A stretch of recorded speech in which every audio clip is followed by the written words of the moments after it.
My name's Dave DeBow, founder of MoneyPartnerFormula.com, and this show is built for everyday real estate investors who are actively doing deals and looking to scale using other people's money. So if you're an active real estate investor and you want to get featured on this show to talk about your own real estate and capital raising experiences, then just go to daveinterviewsyou.com. Now let's get rolling with this episode, and remember to subscribe for daily interview content. Are you a frustrated landlord? Do you have a few doors, properties under your belt, but this whole idea of passive income and mailbox money isn't really coming true because you're so busy taking care of tenants and toilets or managing managers from afar? Well, if that's a struggle you're going through, our today's guest, Jon Chan, zooming in from Orlando, knows all about that and how he has solved that issue. So that's what we're going to be diving into. Welcome to the show, Jon. Great to have you. Thanks for having me, Dave. All right, Jon, give us a little snapshot of what real estate investing used to look like for you. And zooming forward to 2026, what does it look like today? So how did it all get started? Yeah, so it actually got started when I bought my second home in 2017. At the time I was living in a townhouse, and then I saw this 7-bedroom property with an apartment complex in the basement. And when I was running numbers, complex in the basement. Well, not complex, but it was like a 2-1 in the basement, right? Two-bedroom, 2-bed, 1-bath apartment with its own separate door.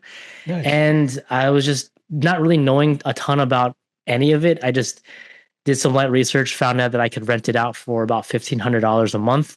And then when I ran the numbers on what it would cost to buy the house and the monthly, I was actually going to pay less to live in that big house versus that townhouse. So I just took the plunge, learned what house hacking 101. Yeah, exactly. And it worked out really well. I love that house. Okay, but then you got the bug and you scaled pretty quickly. What kind of a portfolio did you build up? Yeah, so I started looking into the BRRRR method. At this point, I had been renting out my basement for a few years now, and I was in a spot where I was in accounting automation consulting for government contractors, which was cool at the time, but I would quickly realize that this was not for me. So I looked for a different way, and I had stumbled before Elon got a hold of the whole thing and fired everybody. Yeah. And I stumbled upon the BRRRR method through Bigger Pockets and said this was the best way to do it. So I went out and liquidated my 401k through the CARES Act because of COVID, and just went to town, bought a bunch of properties in Huntsville, Chattanooga, and then later on into Baltimore. And single family homes, or what kind of properties were you buying? Yeah, all single family homes. And then got to a point where that was just way too much work for me, but I was still stubborn enough to think that I could continue to replace my income with doors. So I became a capital partner and started buying in Akron, Ohio. So I was buying all over the place, thinking that it was like the cool thing to do, but realizing that it became an administrative nightmare not too long after that. And this is from a guy who's a numbers guy. So an administrative nightmare for you, imagine for a normal person. Yeah, the numbers made sense, and they all cash flowed, but you have to know the tax laws, the tax regulations. In Baltimore, you have to have licenses, you have to have permits to actually rent your property. In Huntsville, Alabama, you had to have BPT taxes that you had to pay. So it's just way too much. Way too much. So what was the straw that kind of broke the camel's back, and what was the light at the end of that tunnel? Yeah, so I think what really turned it was I had done everything from wholesaling, midterm rentals, short-term rentals, long-term rentals, and even some land flips. And, they were all great in their own ways, but not for me. What really turned it was July of 23, my mom wanted to retire. And instead of having her money kind of sit in the stock market, which I didn't really trust because when I sold all my stocks before COVID, expecting everything to tank, it went the opposite direction. So didn't really trust it. And I wanted my mom to... Not always a logical progression, right? Yeah, exactly. So I wanted my mom to never spend her principal, but live off the cash flow. So I had heard about self-directed retirement accounts. and decided to help her open one of those up and then turn her into a private money lender. I looked into buying property and just doing it free and clear, but there's only so many that she could buy. Versus being a private money lender, you could get into many deals and it's consistent cash flow. Uh, and at that point, I had already spent about $5,000 on a new chimney. I had spent $2,000 on a new septic tank in another house. I had to cut down a Oh, massive so tree. so you your own properties, or you got your mom to buy a few properties My on own your. properties. So Okay. I Yeah, was yeah. kind of soured at that Yeah, point on got it. owning Yeah. property. So I wanted her to have consistent cash flow and never have to worry about money. So I opened up the self-directed for her and then looked into how to be a private money lender. And you got her going as a private money lender. I got her going as a private money lender. I think we got her into like 12 deals. We did some first position, long term, first position, short term, some second position, short term, which I will never do again. But yeah, I mean, she made a lot of good money and I've had to deal with some headaches cleaning some of that up, but she's made good money and she's been very Sounds like happy you're a so good far. son. You got her into it, and a few of them were a little messy, as they will be, right? Yeah. But you Mhm. took care of it. Awesome. Okay. What about you? Yeah, I mean, I think you built up to like 35 doors or something like that. Yeah. Did you decide to pull the plug on all of that and do this private money thing yourself, or what happened, John? Yeah. So I last year or not 2 years ago, decided that consulting was no 2024?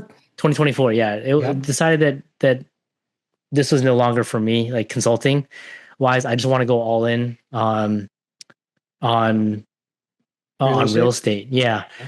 So I kind of used these rental properties. They weren't really, I mean, they were cash flowing, but then at the same time, they weren't because of all the repairs and maintenance that I had Yeah. to do. So I was slowly sold them off one by one and treated that like my savings account. Because every dollar that I had made went right into real estate. So it was like my savings account. I made good money. They were all profitable. And so that was just how I decided to do it. So I sold each one by one and really went all in onto private money lending. I did that first by helping friends and family get into private money lending opportunities. So And you kind then, of joined forces with your mom and then some other family members, pooling Mhm. resources together. Is that what I'm understanding? Well, not really pooling resources because I didn't create a fund. I didn't want Right. to have to deal with creating a fund because that costs you like 30 grand in paperwork. So Yeah. I just did individuals and I just found lending opportunities for people. And then I would essentially have friends and or family come and fund these deals. And Okay, so we, basically they would loan you the money to loan out, and then you'd make a little spread there, or what? yeah, Is it? but I Yeah. wouldn't touch the money. So money would always go to title. So I would never be I always personally guaranteed all of my friends and family's money too, just because I was so new. I wanted to Hmm. make sure that they were taken care of and safe if anything were to happen. But yeah, like that's what I did. I basically found the borrowers, and then had the money. So then I brought the two together. Money would I would help them with all the paperwork. All the paper the once the paperwork was done, money would go to title, then to the borrower. Once everything's good, money would go back from the borrower to the title company, then back to uh, my co-lender, and I would get a small piece of it. Got it. Okay. So that's how you got started. As we're recording this right now, it's early days 2026. What does the business currently look like, John? So right now we've switched models. So at that point I was doing because we had success with my mom. So I was doing second position, essentially gap loans. We did some first position, riskier stuff, but ended up after doing a lot more research, realized how risky they were and Hmm. backed out of that and completely switched models a little over a year ago and only focused on loans where there was plenty of equity and I do it in one market because again with the headaches of having to understand the foreclosure laws in Right. Washington, Ohio, it makes it very difficult to scale. And so now I just do it in one market with one operator. We have, I mean, we've funded about 4.5 million over the past 2.5 years, uh, just doing it this one way because it's just easier and there's a lot less headaches. So when you say one operator, what do you mean by that? So my partner slash operator, he has been lending for about 10 years, but has also been in the real estate investing world for about 30. And he kind of fell into lending because people wanted to borrow money from him. So then you know, he started first, he capped out at 10 million where he would just lend his own money. Hmm. And then about 2.5 years ago, he decided, oh, well, I'll start raising money and working with people like me to raise money for him. So I raised the money for some of his lending opportunities. And the reason why I do that is because he's flipping 12 to 15 houses a month. And Himself. this Yeah. himself, Okay. yeah, Yeah. his team himself. And the safety that he provides is if one of his borrowers were to default, no problem. He has enough liquidity to pay that lending partner out, principal and interest, and then he takes over the project and it adds it to his flip portfolio. Hey there, if you're a capital raiser, a syndicator, or a fund manager, and you're looking for a steady flow of incoming accredited investor leads, then go ahead, grab a free copy of my new book, How to Get 20 Accredited Investor Meetings Every Month Without Cold Calling, Networking, or Chasing People. You can get that at 20accreditedinvestorsbook.com. Again, that's the number 20accreditedinvestorsbook.com. Okay, so he's interesting. What market is this, if you don't mind sharing, John? Atlanta. Atlanta, Georgia. Okay. Mm-hmm. So you've got a partner. I'm just trying to make sure I understand this. Yeah. A partner who's a very experienced flipper. He and his team are doing 15, 16, 18 flips a month. Is that what you said? At any 12, one 12 to 15. 12 to 15 a month Yeah. at any one time. Mm-hmm. He also loans to other flippers. Mm-hmm. Yeah. He used to just use his own capital. Now he's starting to bring in other people's capital, like the Yeah. capital that you're bringing to the table. Mm-hmm. And he loans some of that out to other flippers. Yeah. If that flipper screws up, Mm-hmm. then the way it's structured, he can basically foreclose on that deal, add it to his own roster of properties that they're working on, finish it Yeah. off, and Mm-hmm. he's been able to pay out the other investor ahead of time anyhow and Mm-hmm. still come whole because he's in the flipping business. Am I Yep. understanding? Oh, Exactly. Yeah. interesting. It's a really nice setup. I haven't seen anybody else have the same No, setup. I Yeah. haven't either. I think that's very, very cool. So Yeah. how do you structure this now? Because you've got your mom's money in there, you've got Mhm. your money, you've got other family members, other investors' money.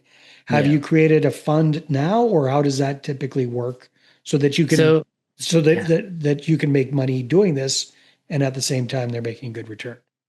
Yeah. So we don't have a fund because It's expensive. Yeah. it's expensive and there's the security level I don't think is that great. I mean, you have the SEC kind of bearing down on you, but at the same time, like if anything were to happen, kind of SOL, right? Yeah, yeah. So we do everything very simple, straightforward. And so let's just say, for example, you want to land on a deal. I bring you to their team. We get you all set up, go through the paperwork, just like I would if I was by myself. You Yeah. sign off on everything. Money goes to title. You are the one that holds the promissory note, the lien on the property. Uh, you're listed as a lost payee on the hazard insurance. You have the title policy. You are the one that owns all of that, and then we just manage the loan for you. And then if anything goes wrong, we take care of it. And when everything goes right, we pay you the interest payments every single month, and then you get your money back. Very nice. So for you and your business, Mm-hmm. you make some sort of a little spread there. Is that what I'm Yep. understanding? Or you charge a fee Yes. for this kind of thing? Or Yeah, we do a spread on the monthly. Yeah. okay. Okay. That makes Yeah. sense. So how long have you been doing this for now, John, with this operator? So we signed the paperwork February of last year. Nice. Yeah. Nice. So coming up on a year now at the time we're Yeah. recording this. Hmm. Okay. What do you like about this and if anything, what's not so great about this current setup? So I can't, I guess I'll start with the negative, right? Then the Mhm. negative is because these are boring, safe loans, you don't get a ton of money per dollar raised. So that means you have to go out and you have to raise, or at least I have to go out and raise a lot of money, build a lot of relationships with individuals who have 50 to $100,000 and get as many in through the door. Yeah. right? And then sometimes these loans get paid off pretty quick. So then once that money comes back, we got to get that recycled into another deal sooner rather than later. Otherwise, my monthly goes down. Right. What I like about this is I have had no headaches whatsoever. The money has come in, everything's been super reliable. I mean, we've funded probably about 50 deals, and averaging about 350,000 a month in money deployed. And we've had zero headaches Nice. this route. And what I like about this is I get to focus on just raising capital because if you can, I think raising capital is one of those skills where if you know how to raise, you can do anything. Right. Yeah. So, speaking of raising capital, what do you find works best once you've kind of exhausted that friends and family network Mhm. to get the word out to new people, to get people engaged, get them on board with this private lending? So the funny thing is, people that I built relationships within the real estate industry, they will see my content, which has been super uncomfortable to create up until recently. Are But you an they, accountant by trade by any chance? oh yeah, we like staying behind the desk, kind of keeping Good to to be ourselves. introverted. Yes, I know. So Yeah, now you have to get out there. yeah, exactly. So content has been super helpful because people that I built relationships with and was just myself not really trying to raise anything. He reached out and said, "Hey, I have money that I want to deploy, or can you help me with a self-directed retirement account?" I'm like, "Yeah, absolutely." Um, so I mean, the way that I raise capital is through trust and just bring value. I'm not a salesperson. I'm terrible at sales. I'm terrible at negotiating. But what I can do is I like educating and just sharing experiences because it's just kind of fun to help others when you've made some mistakes and they say, "Oh, well, I heard you say this. I'm not going to do X, Y, Yeah. or Z." Right? Yeah. Yeah. Oh, that's good. Yeah. Yeah, that makes a lot of sense, John. That probably fits in nicely with your personality style as well, being more on the educational side and Mhm. Yeah. less schmoozy, markety type stuff. Yeah, no, that makes a Yeah. ton of sense. Yeah. Very, very cool. So, we're coming in at the time of the recording, we're in January 2026. Mhm. Where do you see the lending business going this year? What are your goals for your business this year? So currently we have about 2.5 million out on loans. I would like to get that number up to 10 million. And I want to do that through just new capital partner growth. Um, and this is just on the lending side. What I really want to do is I want to do bigger things. I want to buy assets without using my own money. But I also want to work with the right people. And so the lending business is going to evolve. At some point, it's just credit or debt.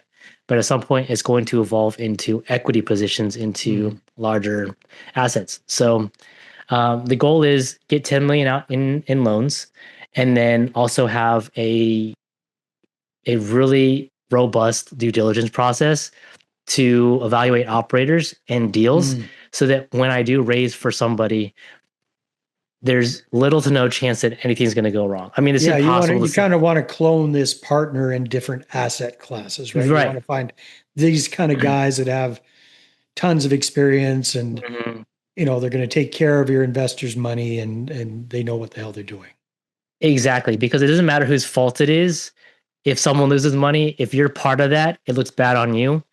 And I If you want brought people to, them into the deal, at the end of the day, it's your yeah, fault, right? That's the way it's. yeah. Yeah. So that's why the next step is to really learn how to evaluate operators and certain assets to be able to say like this is solid. These are the plan A, plan B, plan C, and what risk can be mitigated through the operations of the team or so the goal is 10 million out in debt or loans, and then have a robust due diligence process in place. Good. Well, those sound Yeah. like very doable goals, that's for sure.